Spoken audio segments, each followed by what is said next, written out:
Hello दोस्तों, नमस्कार। मैं हेमंत कुमार आप सभी का हार्दिक स्वागत करता हूं। दोस्तों, basic science and engineering class number 9 में आज हम लोग कंटिन्यू करने वाले हैं क्लास 8 से आगे इलेक्ट्रिक सर्किट का। उम्मीद करता हूं कि आपने क्लास नंबर 8 जरूर देख लिया होगा, क्योंकि अगर आपने कंप्लीट नहीं किया तो उसे जरूर देख ले, क्योंकि इसी से आगे क्लास नंबर 8 से आगे क्लास नंबर 9 में आज हम लोग कंटिन्यू करने वाले हैं। तो चलिए दोस्तों, क्लास को स्टार्ट करते हैं। और देखिए, सबसे पहले मैं आपको बता दूं कि हमने पिछले क्लास में क्या-क्या पढ़ा था। तो सभी को पता है कि लॉ ऑफ रेजिस्टेंस हमने पढ़ लिया था, और ये बहुत इंपॉर्टेंट टॉपिक है। कई सारे क्वेश्चन अभी रिसेंटली एग्जाम में आर्मी का कोई भी एग्जाम हो, हर एग्जाम पूछा गया है, इंक्लूडिंग सिग्नल ग्रेड 1 में, है ना।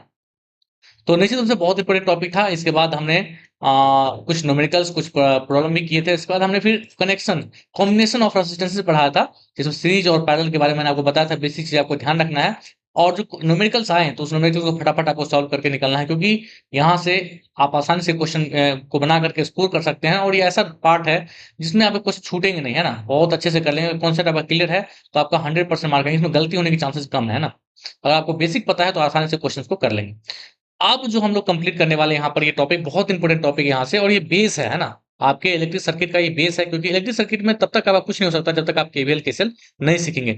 मेरी कोशिश रहेगी कि केसीएल कैसे केवीएल आपको बहुत ही बेसिक सिखाऊं। अगर आपने पहले सीख रखा है तो वेल एंड गुड है, और अगर अभी तक आपको अगर कंफ्यूजन है तो यहाँ पर आप सीखेंगे कि कैसे हम चीजों को सॉल्व करते हैं। मेनली क्या है, इसमें न्यूमेरिकल हमें सॉल्व करना होता है, ठीक है। स्टेटमेंट तो याद रखना ही है, स्टेटमेंट तो आपको याद हो जाएगा आसानी से, इतना बड़ा स्टेटमेंट नहीं है। बट जो न्यूमेरिकल पोर्शन है किस तरह से करेंगे, इस चीज को हम लोग देखेंगे आज के इस क्लास में, और साथ ही साथ न्यूमेरिकल भी करेंगे, ठीक है, एमसीक्यूज के फॉर्म में। तो देखिए, यहाँ पर दो नियम है। किरचॉफ साहब ने दो नियम दिए थे। एक तो करंट से संबंधित नियम दिए थे, और एक वोल्टेज से संबंधित नियम दिए थे, है ना। तो करंट से संबंधित को हम लोग कहते हैं किरचॉफ्स करंट लॉ, है ना, किरचॉफ्स करंट लॉ कहते हैं। और वोल्टेज से संबंधित लॉ को हम लोग कहते हैं किरचॉफ्स वोल्टेज लॉ। दोनों का तरीका अलग अलग है, लेकिन बेसिक सबसे पहला क्वेश्चन ये है कि हम लोग इसको यूज क्यों करते हैं। What is the purpose for using this to rules. तो बेसिकली इन दोनों लॉ का जो यूज है वो है किसी भी एक जटिल सर्किट को, है ना, एक कॉम्प्लेक्स सर्किट को आसान बनाना है, ठीक है। किसी भी कॉम्प्लेक्स इलेक्ट्रिक सर्किट को, किसी भी कॉम्प्लेक्स इलेक्ट्रिक सर्किट को हम लोग क्या कर सकते हैं, रिड्यूस कर सकते हैं। सर्किट को सिंपली मैं लिखता हूं कि किसी भी कॉम्प्लेक्स सर्किट को हम लोग क्या करते हैं, सॉल्व कर करके, और फाइंड आउट करते हैं क्या, क्या फाइंड आउट करते हैं, वोल्टेज या फिर करंट या फिर रेजिस्टेंस। यानी कि आपके पास इलेक्ट्रिक सर्किट होगा, और उस इलेक्ट्रिक सर्किट में बहुत सारे एलिमेंट्स लगे होंगे in the form of resistances, capacitor या फिर इंडक्टर, है ना, वोल्टेज सोर्सेज, करंट सोर्सेज, ये सब लगे रहेंगे। और आपसे पूछा जाएगा किसी भी एक पर्टिकुलर एलिमेंट में, किसी भी एक पर्टिकुलर ब्रांच में, कि भाई वोल्टेज की वैल्यू बताओ, या फिर आपसे पूछा जा सकता है करंट की वैल्यू बताओ, या पूछा सकता है रेजिस्टेंस की वैल्यू बताओ, या किसी और एलिमेंट के बारे में आपसे पूछा जा सकता है with the help of using KCL और केवीएल। तो बेसिकली यही फंक्शन है, किसी भी कॉम्प्लेक्स सर्किट में आप फाइंड आउट कर सकते हैं। देखिए, आप वोल्टेज, करंट और रेजिस्टेंस को हम लोग बेसिकली यूज कर सकते हैं ओम्स लॉ, है ना। ओम्स लॉ के थ्रू भी हम लोग क्या कर सकते हैं, फाइंड आउट कर सकते हैं। बट ओम्स लॉ हर जगह आपका जो है पॉसिबल नहीं होता है, आसानी से नहीं लग पाता है जब कॉम्प्लेक्स सर्किट की बात होती है वहां पर। तो इसीलिए हम लोग केसीएल और केवीएल का इस्तेमाल करते हैं, ठीक है। इससे और एडवांस वर्जन है और एडवांस टेक्निक्स हैं, जिसके थ्रू हम लोग ये एलिमेंट्स फाइंड आउट कर सकते हैं, लाइक वोल्टेज, करंट और resistance. Like different different theorems है, जैसे कि थेवेनिन्स थ्योरम है, नॉर्टन्स थ्योरम है, सुपरपोजिशन थ्योरम है, मैक्सिमम पावर ट्रांसफर थ्योरम है, और आपका सुपरपोजिशन थ्योरम है। ढेर सारे थ्योरम्स है, बट थ्योरम्स के बारे में आपके सिलेबस में इंक्लूड नहीं किया गया है, और ना ही ऐसे कोई क्वेश्चंस आपके एग्जाम में आए हुए हैं। तो मैं उन सब थ्योरम्स को यहाँ पर कवर नहीं करने वाला हूँ, क्योंकि जो चीज अनवांटेड है उसी को हमें रिड्यूस करना है। सारे बुक्स में कि आपके जो थ्योरम्स है वो दे रखा है, लेकिन जैसे आपके कोई भी बुक हो, मैं देखता हूँ बहुत सारे टीचर्स जो पढ़ाते हैं, बट मैं उसको आपको बिल्कुल नहीं कहूंगा सीखने के लिए, क्योंकि एक तो वो कॉम्प्लेक्स है, सीखने में आपको समय लगेगा, कम से कम 4-5 घंटे देंगे तब सारे थ्योरम्स आप उस पर कमांड कर पाएंगे। ऐसा नहीं कि नहीं कर पाएंगे, कर पाएंगे।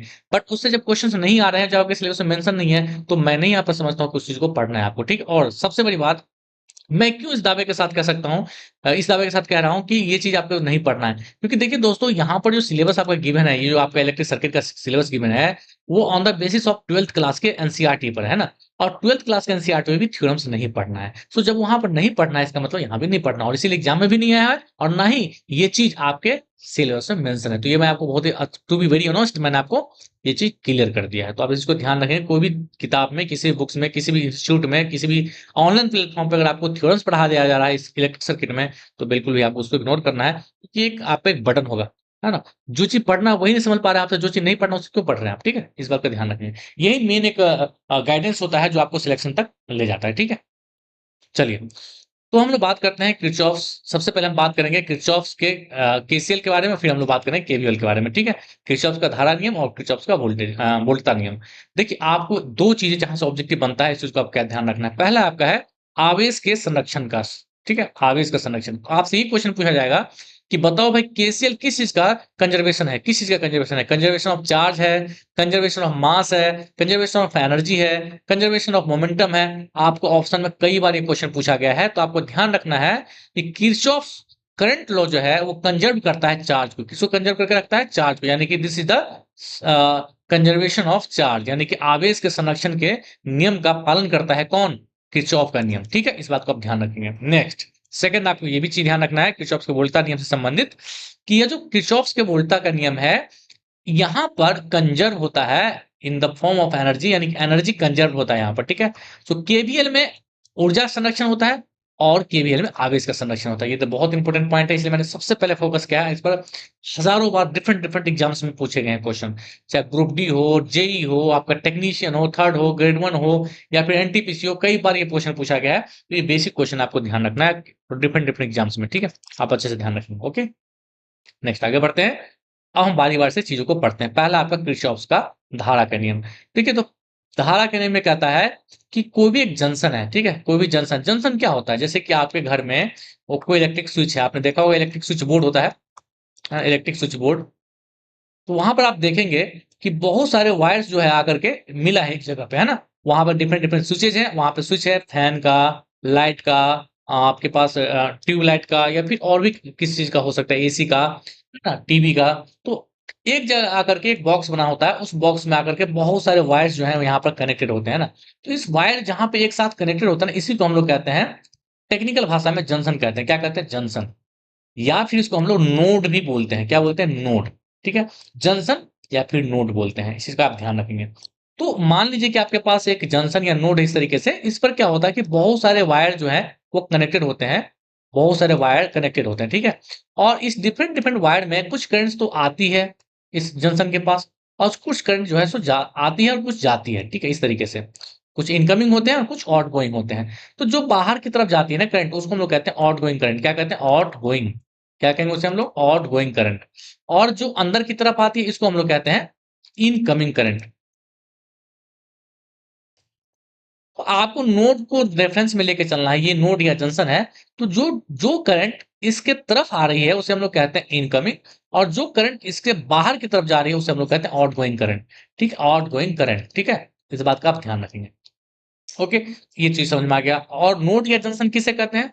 नोड या जंक्शन ऐसे पॉइंट को कहते हैं जहां पर काफ़ी सारे जो करंट है वो एक जगह, या काफ़ी सारे जो ब्रांचेज़ है वो आकर के मिलते हैं, है ना? और डिटेल में अभी समझने को आएगा आप लोगों को। अभी फिलहाल इतना समझिए कि बहुत सारे जो करंट के ब्रांचेज़ है या एलिमेंट है वो एक जगह आके मिलते हैं। उस जिस जगह पे वो मिलते हैं उस पॉइंट को हम लोग कहते हैं जंक्शन या नोड कहते हैं। सपोज़ कीजिए कि जैसे मान लीजिए कोई आपके आस-पास कोई स्टेशन होगा। अगर ये स्टेशन मान लीजिए ये दिल्ली से आ रही है ना? और ये जा रही है मान लीजिए कि पटना की तरफ, है ना? तो यहाँ पर अगर कोई स्टेशन है जो सीधे आ रही है और जा रही है, तो इसे हम लोग रेलवे स्टेशन कहते हैं। बट यहाँ पर देखिए कोई स्टेशन है गाज़ियाबाद, क्या है? गाज़ियाबाद। तो यहाँ पे क्या है, दिल्ली से गाज़ियाबाद आई, गाज़ियाबाद से एक रूट अलग कट जाती है जिसे हम लोग को बताते हैं मेरठ, है ना? मेरठ वाली रूट। तो मेरठ से ट्रेन यहाँ आती है और जाती है। फिर पटना, इधर पटना की तरफ भी जाती है, मुगलसराय या फिर आपके अलीगढ़ इधर की तरफ, और दिल्ली भी आती है और दिल्ली से भी जाती है। तो यहाँ पर देखेंगे कि आप बहुत सारे नोड जो है आकर के, बहुत सारे रास्ते आकर के मिल गए। तो एक ऐसा पॉइंट, एक ऐसा स्टेशन जहाँ पे बहुत सारे रूट्स आकर मिलते हैं, उस रेलवे स्टेशन को हम लोग कहते हैं जंक्शन। क्या कहते हैं? जंक्शन। है ना? कहते हैं गाजियाबाद जंक्शन जिसे कहते हैं। ऐसे स्टेशन को जंक्शन कहा जाता है जहां पर एक से अधिक रूट्स आके मिलते हैं, एक से अधिक रेलवे रूट्स आकर मिलते हैं, उनको हम लोग कहते हैं जंक्शन, है ना? रेलवे स्टेशन सिंपली नहीं कहते हैं, जंक्शन कहते हैं। जैसे दिल्ली के लिए बहुत सारे रूट्स के ट्रेन खुलते हैं, दिल्ली जंक्शन है, ठीक है? और आपके आस-पास कोई अगर देखें कोई स्टेशन होगा, जहाँ पर सिर्फ़ एक तरफ से गाड़ी आती है और दूसरी तरफ को जाती है, तो ऐसे स्टेशन को रेलवे जंक्शन नहीं कहा जाता है, केवल रेलवे स्टेशन कहा जाता है। So this is the concept here also. वही कांसेप्ट यहाँ भी है कि जहाँ बहुत सारे आके रूट्स आना और जाने वाला करंट हो, उसको हम लोग कहते हैं नोड या जंक्शन। आई थिंक जंक्शन और नोड के बारे में आप डिटेल में समझ में आ गए होंगे, ठीक है? अब देखिए किरचॉफ का करंट लॉ क्या कहता है, किरचॉफ का करंट लॉ ये कहता है कि इस जंक्शन पे जितने भी आने वाली करंट है, जितने भी आने वाली करंट है, ये मान लेते हैं I1 है, ये सपोज कीजिए I2 है, ये सपोज कीजिए I3 है और ये सपोज कीजिए I4 है। तो जितने भी करंट हैं वो सारे का जो सम होगा, अलजेब्रिक सम है ना, अलजेब्रिक सम, वो अलजेब्रिक सम जो है वो आपका जीरो होता है। क्या है, एट एनी नोड और junction the algebraic sum of all current either outgoing और इनकमिंग इज जीरो। यानी कि किसी भी जंक्शन पर जितने भी करंट आ रही है और जा रही है उन सब का जो अलजेब्रिक सम है, बीजगणितीय योग है, वो क्या होता है, शून्य के बराबर होता है। ठीक है, देखिए यहाँ पे लिखा हुआ है किसी विद्युत परिपथ में एक नोड में प्रवेश करने वाली और बाहर निकलने वाली सभी धाराओं का बीजीय गणितीय योग हमेशा शून्य के बराबर होती है। यानी कि जो भी आ रही है और जो भी जा रही है सारे के सारे करंट यहाँ पर जीरो हो गए। तो यहाँ पे मैंने 4 करंट लिया है, तो देख लेते हैं इसमें कौन कौन सा करंट आ रही है, कौन कौन सा करंट जा रही है। तो दोस्तों यहाँ पे आपको एक ध्यान रखना है कि जो करंट आ रही है उसको हम लोग पॉजिटिव लेते हैं, है ना। जो इनकमिंग करंट है उसको हम लोग लेते हैं पॉजिटिव और जो आउट गोइंग है उसको हम लेते हैं नेगेटिव। ये कन्वेंशनल है, आप उसका उल्टा भी ले सकते हैं, रिजल्ट सेम आएगा। बट ये अंडरस्टूड है, हर बुक में ऐसे लिखा होता है, इसलिए हम इसको फॉलो कर रहे हैं। ठीक है, जो भी इनकमिंग करंट है उसको पॉजिटिव लेंगे और जो आउट गोइंग करंट है उसको हम लोग नेगेटिव लेंगे। तो देखिए कौन कौन से करंट यहाँ पर इनकमिंग है। यहाँ पर देखिए I1 इनकमिंग है, तो I1 को हम लोग पॉजिटिव ले लेंगे, दैट मीन्स I1 हो गया यहाँ पर। ठीक है, I2 आपका इन आउट गोइंग है, आउट गोइंग मतलब नेगेटिव, तो यहाँ पर I2 ले लेंगे नेगेटिव में। फिर हम लोग क्या करेंगे, I3 को देखेंगे जो कि इनकमिंग है, तो इनकमिंग हम लोग I3 ले लेंगे।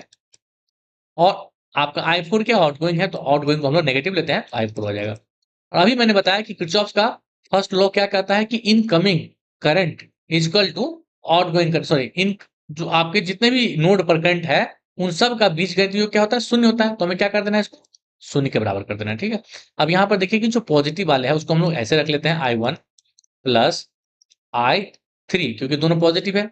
और जो नेगेटिव वाले इसको हम लोग इस तरफ ले जाते हैं, तो ये I2 चला जाएगा इस तरफ, तो I2 प्लस हो जाएगा। और ये I4 इस तरफ जाएगा तो प्लस का I4 हो जाएगा। दैट मीन्स आप देख सकते हैं कि ये सारे के सारे जो करंट हैं ये दोनों एक दूसरे के बराबर है। क्या है, बराबर है। और ये इन दोनों के सम के बराबर है ना।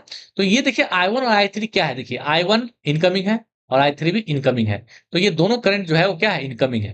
तो यानी कि आप कह सकते हैं ये सारे के सारे क्या है, इनकमिंग करंट है, this is the incoming current. ठीक है, ये इनकमिंग करंट है कि नहीं। और ये इस तरफ देखेंगे अगर आप, तो ये सारे के सारे करंट क्या है, देखिए I2 आपका आउटगोइंग करंट है। इवन I4 फिर क्या है, आउटगोइंग करंट है। ये एरो देख रहे हैं, यही आपका इनकमिंग का एरो और आउटगोइंग का एरो है। तो इनकमिंग करंट ये आपका क्या है, आउटगोइंग करंट है। तो यहां से एक चीज मुझे समझ में आया कि किसी भी अलजेब्रिक सम, किसी भी नोड पर अलजेब्रिक सम जो है, algebraic sum of incoming current is equal to होगा algebraic sum of outgoing current. यानी कि इनकमिंग करंट और आउटगोइंग करंट दोनों क्या होंगे, बराबर होंगे किसी भी जंक्शन पर। आपको इस बात को ध्यान रखना है। ठीक है, जितने भी करंट आ रहे हैं उन सब का सम बराबर होंगे जितने भी करंट जा रहे हैं। तो ये समझ में आ गया कॉन्सेप्ट या नहीं समझ में आया, बताइए। है ना, समझ में आ गया ना। आउटगोइंग करंट या incoming current is equal to outgoing current, बस इतना ध्यान रखना है आपको। ठीक है, ओके। नेक्स्ट अब क्या है यहाँ पर, अब है नेक्स्ट आपका किरचॉफ्स का वोल्टता का नियम, यानी किरचॉफ्स वोल्टेज लॉ। इसमें क्या है कि किसी बंद लूप होता है, किसी बंद परिपथ में, है ना। परिपथ लूप बंद कैसे होगा, देखिए जैसे मान लीजिए यहाँ पे आपके पास एक वोल्टेज सोर्स है और कुछ रेसिस्टेंसेज हमने लगा दिया इस तरीके से, और सर्किट को हमने क्लोज कर दिया। ये सर्किट जब क्लोज हो गया तो इसको कहते हैं हम लोग बंद परिपथ कहते हैं, इसको इंग्लिश में कहते हैं हम लोग क्लोज लूप। ये मान लिया हम, हमारे पास V1 है और यहाँ पर हमारे पास V2 है। ये R1 ले लिया मैंने, इसे इसका नाम दिया मैंने R2। अब देखिए आप सभी को पता है कि बैटरी में जो बड़ा प्लेट होता है, बड़ी प्लेट होती है, उसको हम लोग पॉजिटिव रूप में डिनोट करते हैं और जो छोटी प्लेट होती है हम लोग नेगेटिव प्लेट के रूप में रिप्रेजेंट करते हैं। यहाँ पे छोटी प्लेट यहाँ है तो ये नेगेटिव हो जाएगा और ये पॉजिटिव हो जाएगा। ठीक है, तो ये बात तो समझ में आ गई आप लोगों को। अब ये बंद परिपथ है, तो इस बड़ी बंद परिपथ में हम लोग क्लोज लूप लगाते हैं KVL इस तरीके से। यानी कि यहाँ पर इस परिपथ में जितने भी वोल्टेज होंगे, जितने भी वोल्टेज होंगे उन सारे के सारे वोल्टेज का जो सम होगा, कौन सा सम, अलजेब्रिक सम, यानी कि बीजगणितीय योग, वो हमेशा शून्य के बराबर होगी। यानी कि इसके अंदर जितने भी वोल्टेज होंगे, चाहे वो सोर्स वोल्टेज हो या ड्रॉप वोल्टेज हो, उन सब का अलजेब्रिक सम जो है वो जीरो होगा। आप सोच रहे होंगे सर ये सोर्स वोल्टेज और ड्रॉप वोल्टेज क्या होता है। देखिए ये है सोर्स वोल्टेज। अगर आपने बैटरी लगा दिया है जिससे हमें ऊर्जा मिलती है, उसे हम लोग कहते हैं सोर्स वोल्टेज। और जहां पे ऊर्जा खपत हो रहा है, यहाँ पर वोल्टेज ड्रॉप होगा क्योंकि रेजिस्टेंस है। और यहाँ आप सभी को पता है कि जब वोल्टेज सोर्स लगाए हमने यहाँ पर, तो यहाँ पर करंट भी फ्लो होगा। मान लेते हैं आई करंट फ्लो हो रहा है, तो यहाँ पर आर है और आई है ना। तो यहाँ पर एक वोल्टेज बन जाएगा जिसे मैं दे रहा हूँ VR1, है ना। ये वोल्टेज यहाँ पर क्या बनेगा, बीच का क्या होता है आई आर, करंट तो आई होगा और आर क्या होगा R1 हो जाएगा। तो यहाँ पर एक वोल्टेज बन गया जिसे हम लोग कहते हैं VR1 वोल्टेज, ठीक है। तो ये वोल्टेज आपका क्या है, ये कौन सा वोल्टेज है, ये वोल्टेज है दोस्तों ड्रॉप वोल्टेज, जिसको कहते हैं हम लोग ड्रॉप वोल्टेज, ठीक है। ओके, इसी तरीके से यहाँ पे R2 है, तो यहाँ भी एक वोल्टेज आपका ड्रॉप होगा, है ना। और इसका मैं नाम देता हूँ फिलहाल यहाँ पर VR2। और ये VR2 जो है, इसको भी हम लोग क्या कहेंगे, इसको भी हम लोग क्या कहेंगे, ड्रॉप वोल्टेज, ठीक है। तो ये भी आपका क्या है, ड्रॉप वोल्टेज हो गया। दिख रहा है आप लोग को, नहीं दिख रहा तो समझ लीजिएगा ड्रॉप वोल्टेज है, ठीक है। ओके, सो यहाँ पे फिर से क्या है, ये वाला क्या है, सोर्स वोल्टेज है। ये क्या है, सोर्स वोल्टेज। तो क्या डायरेक्टली लगा हुआ है आपका वोल्टेज सोर्स बैटरी के फॉर्म में, ठीक है। तो यही कहा गया है कि जितने भी वोल्टेजेज हैं उस सारे के सारे वोल्टेज का जो अलजेब्रिक सम है वो जीरो होगा, ठीक है। तो अब वोल्टेज अलजेब्रिक सम का मतलब है प्लस भी और नेगेटिव भी, दोनों चीज देखना है।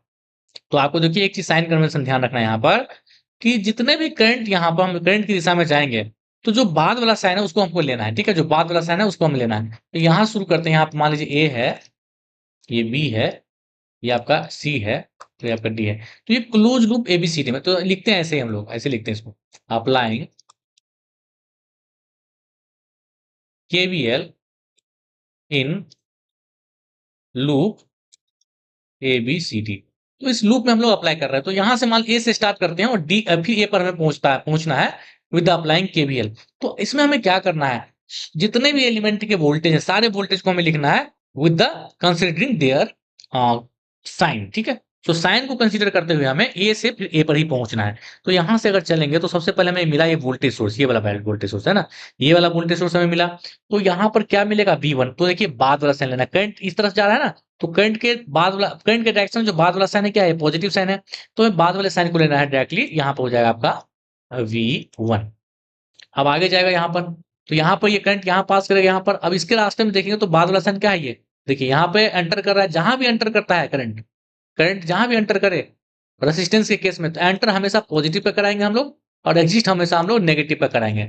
यहाँ भी देखिए करंट एंटर यहाँ करेगा, तो जहां पे करंट एंटर करेगा उसको पॉजिटिव लेंगे और जहां से एग्जिट करेगा वहां पे हम लोग नेगेटिव लेंगे। तो इस बात को ध्यान समझिएगा, करंट रेसिस्टेंस के केस में जहां भी करंट एंटर करे वो वोल्टेज का टर्मिनल हम पॉजिटिव लेंगे और जिस जहां करे वहां पे हम नेगेटिव लेंगे, हर केस में हर जगह केवीएल का ये कन्वेंशन है। और कन्वेंशन आपको साइन कन्वेंशन जिसे कहते हैं उसको आपको एक जगह से ही फॉलो करना है, हर जगह चेंज नहीं करना है, ठीक है। वो अंडर यूनिवर्सल है, ठीक है। ओके, और उल्टा करते हैं, चेंज करते हैं तो सारा साइन उल्टा कर देंगे आप, तभी जाकर फिर से आंसर सेम ही आ जाएगा। बट आपको ये ध्यान रखना है, यहाँ पर मैं आपको ज्यादातर बुक में इस तरह का कन्वेंशन यूज किया जाता है कि जहां पे करंट एंटर करे वो पॉजिटिव लेना है और जहां पे करंट एग्जिस्ट करे उसको नेगेटिव लेना है। तो आपको इसी तरीके से इस चीज को मतलब कंसीडर करना है, ठीक है। तो हमने वोल्टेज को ले लिया, बाद वाला साइन पॉजिटिव V1 हो गया। अब देखिए यहाँ पर करंट को देखते हैं, यहाँ पर इस वोल्टेज को देखते हैं, ड्रॉप वोल्टेज को। तो ड्रॉप वोल्टेज कितना है, IR1 है, लेकिन बाद वाला साइन लेना, बाद वाला साइन कितना है, माइनस का। तो यहाँ पर लिख देंगे हम लोग माइनस IR1, क्योंकि ये भी वोल्टेज ही है। फिर यहाँ पे देखिए आई आई इस ये आपका VR2 क्या हो जाएगा, आई तो सेम ही रहेगा, लेकिन रेजिस्टेंस यहाँ पर IR2 हो जाएगा। तो यहाँ पर ये देखिए फिर से बाद वाला साइन ये नेगेटिव है, एंटर कर रहा है पॉजिटिव से, लेकिन हमें बाद वाला साइन लेना है करंट के डायरेक्शन में, तो ये नेगेटिव है। तो यहाँ हम लोग ले लेंगे IR2, ठीक है। अब देखिए वोल्टेज सोर्स भी से आपका V2 है। अब इस बार बाद वाला साइन क्या है, पॉजिटिव है, तो हम लोग बाद वाला साइन ले लेंगे पॉजिटिव V2।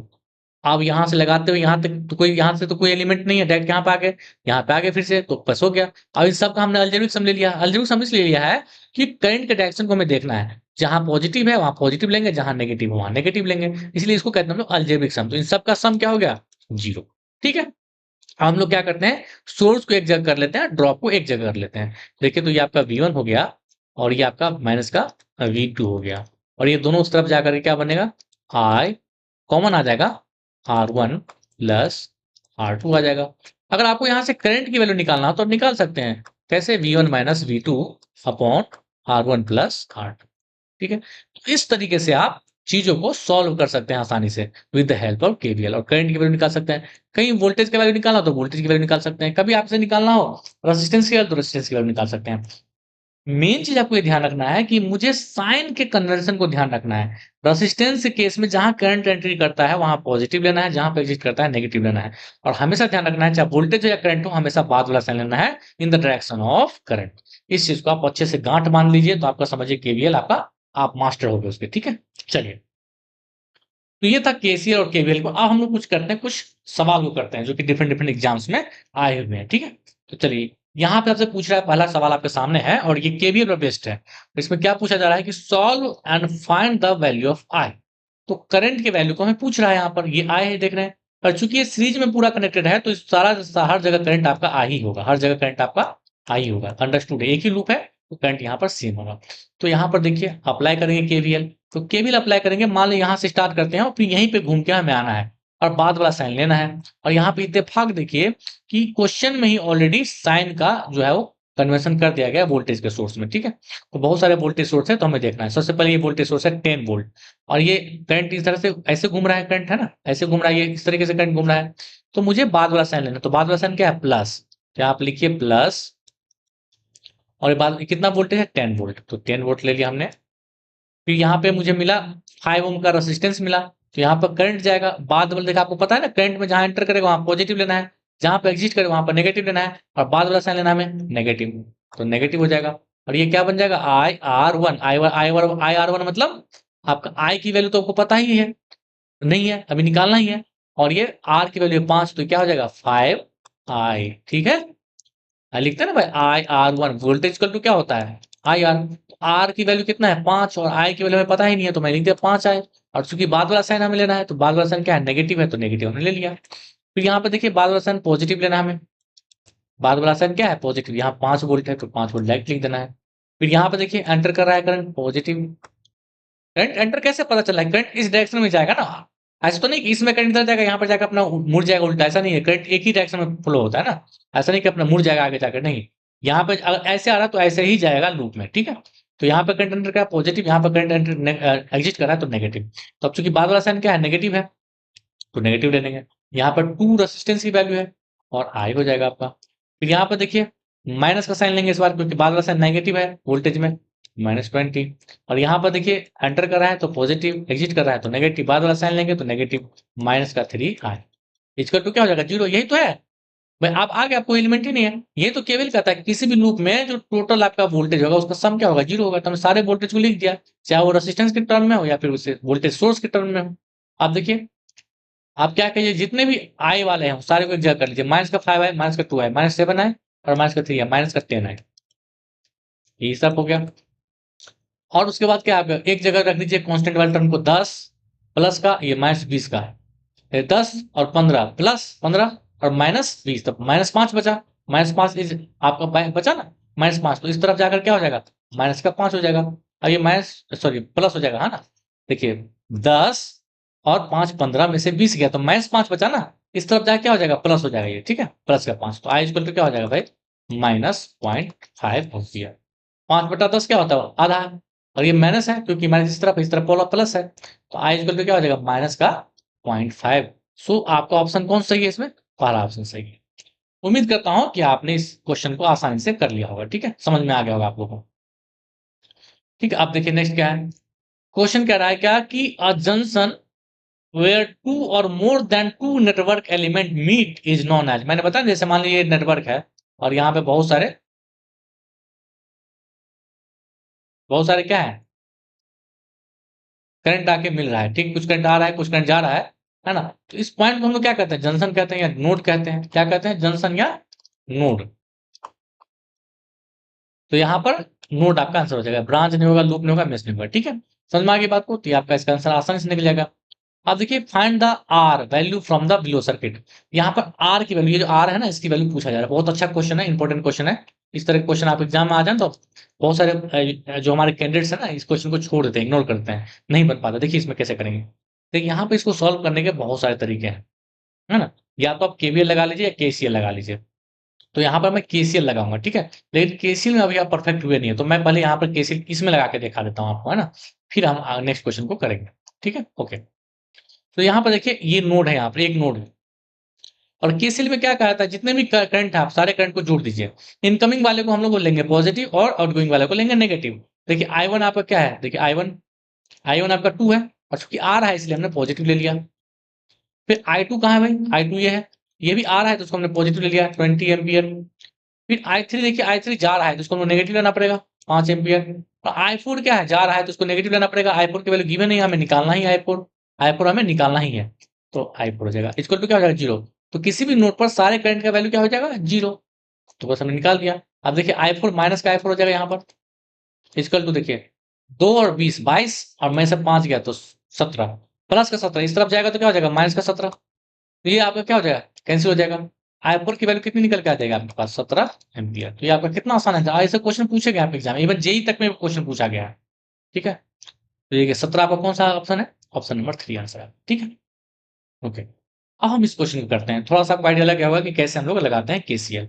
चाहे तो आप केवीएल भी लगा ले, चाहे तो केसीएल भी लगा ले, लेकिन यहाँ पर मैं केवीएल लगा चुका हूँ एक क्वेश्चन में सिंपल में, और यहाँ पर मैं केसीएल लगाऊंगा। तो यहाँ पर देखिए एक नोड यहाँ पर है, जहाँ पे बहुत सारे ब्रांच आपके आ रहे हैं और जा रहे हैं। तो अभी मैं क्या करता हूँ, यहाँ पर केवल यहाँ पर 2 एम्पीयर दे रखा है, बाकी चीजें नहीं दे रखा है। तो मैं क्या करता हूँ, हर जगह एक करंट के डायरेक्शन को एज्यूम कर लेता हूँ। यहाँ पे मैं मान लेता हूँ I1, क्या मान लेता हूँ I1। इधर भी करंट मान लेता हूँ जा रहा है इधर बाहर की तरफ I2, और ये इधर दिया ही हुआ है इसको मैं मान लेता हूँ फिर भी I3 मान लेता हूँ, कोई दिक्कत नहीं, ठीक है। तो हमें नोड पर केसीएल अप्लाई करना है, लिखना है क्या, अप्लाइंग केसीएल एट नोड, ये नोड का नाम मैं देता हूँ A, applying KCL at node A, ठीक है। तो यहाँ पर देखिए सारे करंट को लिखिए आप, जो भी करंट आ रहा है जो भी करंट जा रहा है, तो सामने सारे करंट को मैंने क्या किया है, इसको बाहर ही भेज दिया है। सारे करंट को आप लिख लीजिए माइनस का I1 माइनस, क्योंकि सारे बाहर जा रहे हैं इसलिए माइनस ले रहा हूँ, माइनस का I3 इक्वल टू 0। अब सब में से क्या कर लीजिए आप, सब में से माइनस कॉमन ले लीजिए, इस तरफ भेजेंगे तो सारा का सारा क्या हो जाएगा, I1 plus I2 plus I3 equal to 0। Minus common लेकर के इधर भेज दिया, 0 से मल्टीप्लाई करेंगे 0 हो जाएगा प्लस का, तो इस तरह से आप लिख सकते हैं इसको। अब देखिए यहाँ पर ध्यान से, अब मैं इसको यहाँ ले जा रहा हूँ, ठीक है। देखिए अब आपको क्या करना है, I1 की वैल्यू निकला है, I1 ये याद देखिए यहाँ से लेकर के, और जब तक दूसरा नोड नहीं आ जाए तब तक इसको हम लोग क्या करते हैं, रेफरेंस ले लेते हैं, इसको हम लोग लेते हैं अर्थिंग कर देते हैं, ग्राउंडिंग। और ग्राउंडिंग के पास वोल्टेज क्या होता है, 0 होता है, ठीक है। तो ये बी ग्राउंडिंग है, बी ग्राउंडिंग मतलब जहां पे वोल्टेज हमें 0 करना होता है। एक आपको ब्रांच कम से कम रेफरेंस नोड लेना पड़ेगा जहां पे वोल्टेज आपका 0 होता है, ये केसीएल का नियम, जब भी हम इस तरह के सर्किट को सॉल्व करते हैं तो, ठीक है। ओके, तो यहां से लेकर के यहां तक आपका I1 वाला ब्रांच है। आई इक्वल टू लिखते हैं हम लोग क्या, आई इक्वल टू लिखते हैं हम लोग I equal to V upon R, तो बस इसी टर्म में आपको लिखना है, ठीक है। यहाँ पर वोल्टेज मैंने मान लिया है वी ए, क्या है यहाँ नोड पे मैंने वोल्टेज हमें पता है नहीं, तो हमने मान लिया वोल्टेज वी ए है, ठीक है। तो देखिए यहाँ से यहाँ तक करंट आपको लिखना है, तो जो वोल्टेज है ना उस वोल्टेज को लिखना है, पहले तो वोल्टेज को लिखना है क्योंकि वोल्टेज ऊपर में आएगा। तो यहाँ से वी ए वोल्टेज है और यहाँ पे वोल्टेज 0 है, तो यहाँ से यहाँ तक वोल्टेज कितना है, वी ए। और नीचे में रेजिस्टेंस लिखना है, हाँ सॉरी एक और भी है ना, यहाँ पे देखिए एक वोल्टेज यहाँ भी है, इधर की तरफ हम जा रहे हैं, बाद वाला साइन क्या है, नेगेटिव, छोटी प्लेट है नेगेटिव, बड़ी प्लेट पॉजिटिव, तो यहाँ पे बाद वाला साइन माइनस लेना है, और यहाँ पे क्या हो जाएगा 70। तो V A upon 70 upon resistance कितना है 5, बस। तो I1 हमने लिख लिया। अब I2 को देखते हैं, I2 ये रहा, तो यहाँ वोल्टेज कितना, यहाँ से यहाँ तक ये वी ए है और माइनस 0 है, तो माइनस 0 को हम लिखेंगे डायरेक्ट वी ए लिख देते हैं, प्लस ये प्लस ये वाला प्लस, ठीक है। फिर देखिए आपका वी ए वोल्टेज है और ये 0 है तो इसको लिखना नहीं हमें, और अपॉन में रेजिस्टेंस कितना है 7 ओम। अब ये I2 भी लिख लिया हमने, अब I3 लिखना है हमें। I3 क्या हो जाएगा, देखिए यहाँ से यहाँ तक है, तो यहाँ पर देखिए I3 को हमें डायरेक्ट क्या कर देना है, वैल्यू दे रखा है वैल्यू, है ना, तो डायरेक्ट लिख देना हमें, ताकि हम बढ़ाएंगे नहीं इसको कॉन्सेप्ट को, मतलब इसके कॉम्प्लेक्सिटी को हम बढ़ाएंगे नहीं। 2 एम्पियर दे रखा है, करंट डायरेक्ट दे रखा है, I3 को दे रखा है 2 एम्पियर की रहा, तो हमने इसलिए डायरेक्ट लिख दिया इसको, इसको तो क्या हो जाएगा 0।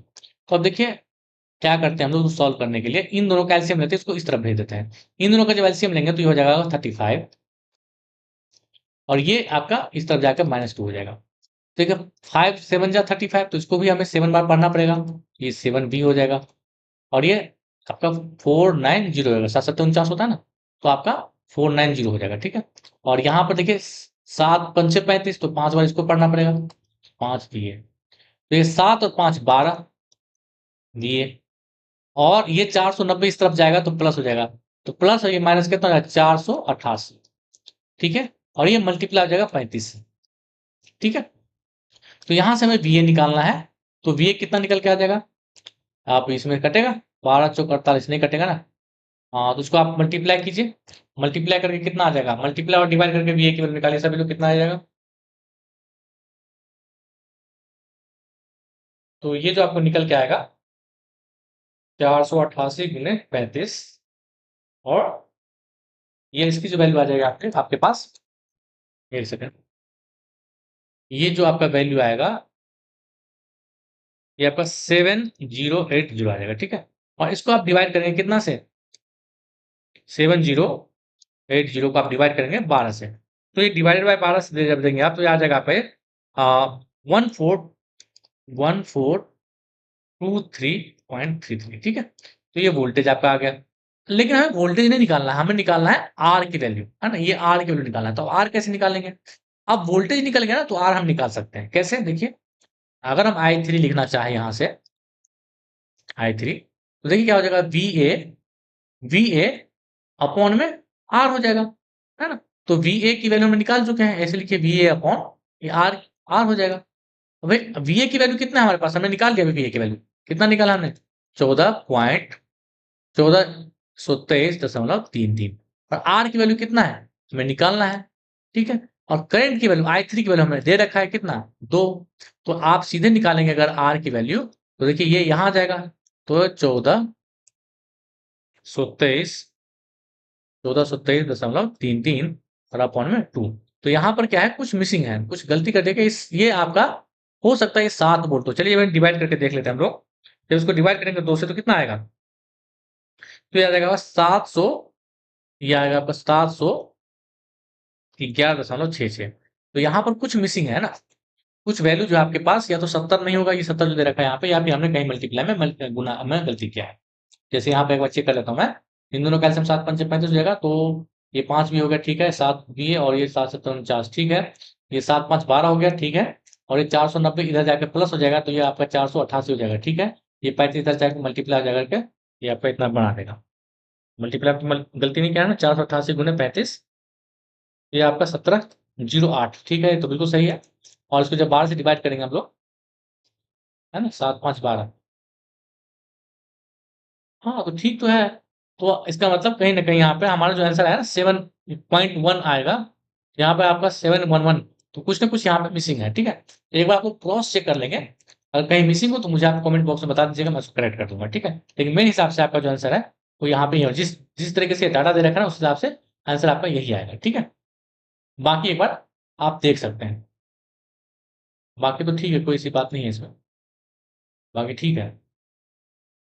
तो इसको आप लोग एक बार देख लीजिएगा दोस्तों, और कोई ऐसा दिक्कत हो तो मैं आपको कमेंट बॉक्स में टेलीग्राम चैनल में इसका सॉल्यूशन भेज दूंगा, अगर मुझे लगा इनकरेक्ट है तो, ठीक है। बाकी मेथड आपका यही सेम ही रहेगा, ठीक है। चलिए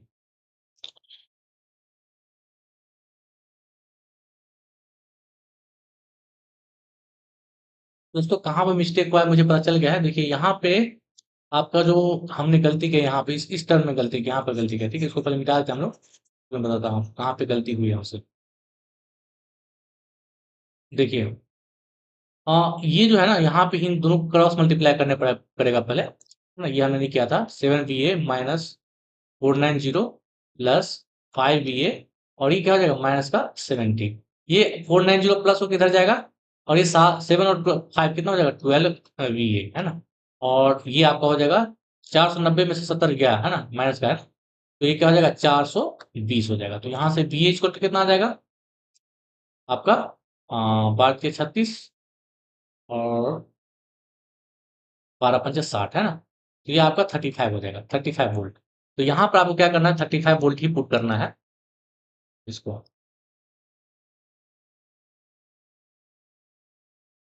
है ना। तो ये देखिए, यहाँ से अगर आप देखेंगे तो VA की वैल्यू कितना है 35, तो यहाँ भी इसको भी मिटाना पड़ेगा हमें, इसको मिटा देते हैं। देखिए तो R की वैल्यू कितनी आ जाएगी, I3 की वैल्यू गिवन है कितना? I3 की वैल्यू गिवन है 2 एम्पियर, है ना? तो यहाँ पर ये आपका 35 यहाँ आ जाएगा, सॉरी 35, और आपके पास I3 की वैल्यू कितनी? I3 यहाँ पर क्रॉस होके आ जाएगा, कितना है? 2, है ना? तो क्या आ जाएगा? 17.5 ओम। तो ये आपका ऑप्शन नंबर ए हो जाएगा, ठीक है? तो बेसिकली यहाँ पे थोड़ा सा मिस्टेक हो गया, क्रॉस मल्टीप्लाई में करना भूल गए थे इसको। डायरेक्टली हमने इसको इस 490 में से हटा दिया था, वो हमारी मिस्टेक थी, ठीक है? यहाँ पर आप निकाल लेंगे I3 को दे रखा है कितना? 2 एम्पियर, और जब I3 की वैल्यू पुट करेंगे तो 35 बट्टा ये R इधर चला जाएगा यहाँ पे, और 2 नीचे चला जाएगा। तो 35 बट्टा 2 कितना आ जाएगा? 17.5 एम्पियर, यानी कि आपका ए ऑप्शन सही है, ठीक है? तो इस तरीके से हमने क्वेश्चन को सॉल्व कर लिया। नेक्स्ट क्वेश्चन की तरफ बढ़ते हैं हम लोग। नेक्स्ट क्वेश्चन क्या है? Which of the following facts is correct for KCL? तो केसीएल के लिए कौन सा स्टेटमेंट आपको देखना है? इस तरह से भी क्वेश्चन एग्जाम में आ जाते हैं। कह रहा है कि possibility of charge accumulation eight node. ठीक है, चलिए देख लेते हैं आगे क्या है। चार्ज एक्यूमुलेशन में और मे नॉट बी पॉसिबल, ये तो गलत लग रहा है। एनर्जी में be stored at the node, ये तो बिल्कुल गलत है। Zero charge accumulation eight node, तो बिल्कुल ये आपका बिल्कुल सही है, क्योंकि आपका जो नोड है ना, नोड पर जो सारे करंट की वैल्यू है वो आपका जीरो हो जाता है। और जब करंट नहीं है, जब करंट ही जीरो है, इसका मतलब चार्ज भी जीरो होगा, क्योंकि आपको पता है करंट इक्वल टू क्या होता है? Q upon T. तो अगर करंट ही जीरो है तो ये जीरो कब होगा? जब चार्ज ही जीरो होगा, यानी किसी भी नोड पर चार्ज जो है ना वो एक्यूमुलेट नहीं होगा। अगर यहाँ से आ रहा है तो कहीं ना कहीं ये चार्ज जाएगा ही जाएगा, यहाँ पर रुकेगा नहीं। रुकेगा नहीं मतलब एक्यूमुलेट नहीं होगा। तो कोई भी चार्ज जो है तो नोड पर नहीं रहता है। चार्ज अगर आ रही है तो वो कहीं ना कहीं जाएगी। So this is the right option. Charge कोई भी एक्यूमुलेट नहीं होता है किसी भी नोड पर, यानी कि जीरो चार्ज एक्यूमुलेट होता है, ठीक है? तो बाकी सारे के सारे गलत है, ऑप्शन डी आपका सही है, ठीक है? उम्मीद करता हूँ दोस्तों ये चीज आपको समझ में आ गई होगी, ठीक है? अब देखिए नेक्स्ट क्लास में जो हम लोग पढ़ने वाले हैं, बस इसमें थोड़ा सा छोटा सा टॉपिक रहेगा आपका, वो मैं आपको नेक्स्ट क्लास में कवर कराऊंगा। एनर्जी एंड पावर, ठीक है? एनर्जी एंड पावर, इस चीज को हम लोग नेक्स्ट क्लास में डिस्कस करेंगे। छोटा सा टॉपिक है लेकिन क्वेश्चन खूब पूछे गए हैं, तो क्वेश्चंस भी कराऊंगा, और इस पे बेस्ड थोड़ा सा थ्योरी छोटा सा है ना, उसको आप मैं करा दूंगा, ठीक है? नेक्स्ट क्लास में क्या भी करा दूं, आपको फॉर्मूला याद रख लेना है। क्वेश्चन तो भी मैं नहीं दिखा पाऊंगा, क्वेश्चन किसी क्लास और क्लास में करेंगे। हालांकि क्वेश्चन तो मैंने करा रखा है इस पर, जो एमसीक्यू वाला सीरीज है ना उसमें करा रखा है, जो प्रीवियस एमसीक्यू वाले में। फिर आपको बस बेसिकल ध्यान रखना है, जो पावर है ना, पावर इक्वल टू क्या होता है? वी होता है, ठीक है? इसको और लिख सकते हैं आप आई स्क्वायर के टर्म में, और लिख सकते हैं आप बी स्क्वायर अपॉन आर के टर्म में। बार बार मैंने आपको बताया, कई सारे क्लास में आपको बताया, ये पावर का फॉर्मूला है। और अगर मैं बात करूं एनर्जी की, तो एनर्जी होता है आपका डब्ल्यू, या फिर इसको हम ई से रिप्रेजेंट करते हैं, ठीक है? और इसको हम लोग क्या लिखते हैं? P into T. यानी कि पावर में अगर आप टाइम से रिप्रेजेंट करते हैं ना, टाइम से मल्टीप्लाई करें तो एनर्जी बन जाता है, ठीक है? देखिए पावर क्या है? वी आई टी लिख सकते हैं इसको आप, है ना? या फिर आप इसको लिख सकते हैं आई स्क्वायर आर टी लिख सकते हैं, ठीक है? ओके, तो ये सब आपका है, और इसको हम लोग किलो वाट आवर में रिप्रेजेंट करते हैं एनर्जी को, ठीक है? ये बात ध्यान रखिएगा। बाकी इस चीज आप बहुत बेसिक चीज आप पढ़ लिए होंगे, पर मुझे नहीं लगता कि पढ़ाने की जरूरत है इसकी। इसको अगर आपको ये भी पढ़ना है तो मुझे कमेंट बॉक्स में कमेंट कीजिएगा कि हाँ भाई सर इसका आंसर बताइए, ठीक है? अब मैं यहाँ पे आपको कमेंट बॉक्स में कुछ आंसर आपको देना है, जो मैं यहाँ पे क्वेश्चन दे रहा हूँ उसको आपको कमेंट बॉक्स में आंसर देना है, ठीक है? सॉरी, ये देखिए एक क्वेश्चन है, आपको बनाना है इसको। ये सिर्फ है, ठीक है? ये 2 एम्पियर है, ये 4 एम्पियर है। यहाँ पर आपके पास आई की वैल्यू पूछा जा रहा है। ये आपके पास 16 एम्पियर है, ठीक है? और ये आपके पास 10 एम्पियर है, ठीक है? तो आपको यहाँ पर आई की वैल्यू पूछा है, इसका आंसर आपको सभी लोगों को कमेंट बॉक्स में देना है। तब मैं समझूंगा आप यहाँ तक वीडियो देखें, लास्ट तक पहुंचे हैं। जिनका नहीं आएगा वो आप मेरे से मत पूछना कि नेक्स्ट क्लास कब आएगा, ठीक है? तो दो चीज आपको कमेंट बॉक्स में करना है कि आपको एनर्जी एंड पावर का एक्सप्लेनेशन चाहिए, थ्योरी, और साथ ही साथ प्रीवियस ईयर क्वेश्चन और एमसीक्यूज। अगर चाहिए तो यस लिखना है उसमें, अगर नहीं चाहिए तो कुछ नहीं लिखना, ठीक है? और इसका आंसर तो मुझे चाहिए ही चाहिए, कितना आएगा तभी मैं समझूंगा कि आपने वीडियो को लास्ट तक देखा है, ठीक है दोस्तों? और चैनल को सब्सक्राइब कीजिए अगर आपने अब तक सब्सक्राइब नहीं किया तो, और लाइक जरूर ठोकना है, वीडियो पर लाइक जरूर करना है आप लोगों को, तभी मेरा मोटिवेशन बढ़ेगा, फिर नेक्स्ट क्लास लेकर आऊंगा, ठीक है? ओके दोस्तों, thank you so much for watching. जय हिंद, जय भारत।